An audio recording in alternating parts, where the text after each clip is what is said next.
That's the signature sound of one of the world's great pleasures. How many times does it echo every hour around the globe? And how many corks freed from how many bottles does that represent? Ian McSorley has a pretty fair idea. There are 13 billion corks manufactured annually from natural cork. 13 billion corks. Ian McSorley's campaign to gather up a tiny fraction of those begins with a visit to participating restaurants and bars in downtown Vancouver and along Commercial Drive, those of whom have embraced his initiative called Put a Cork in It.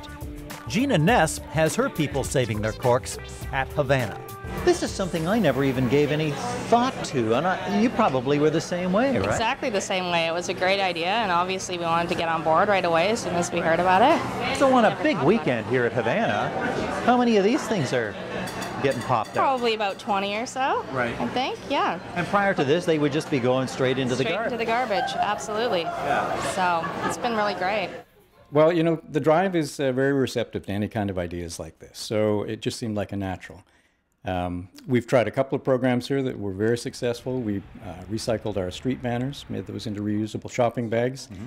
So that kind of inspired this. I thought, well, okay, if we can keep that out of the waste stream, what else could we do? For now, all those corks go back to North America's only recycling facility in Ontario. But McSorley is convinced that eventually he can expedite matters a little closer to home. I've contacted a contractor that has laser cutting equipment. Mm-hmm. He can cut these corks into these absolutely consistent thickness wafers. There's another manufacturer of ceramic tiles that has the equipment in place to glue them to the mesh backing. Right.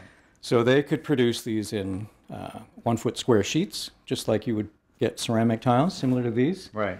They would get glued down and grouted just like any other kind of tile. McSorley says there are enough natural cork groves in the world to produce product for another 200 years.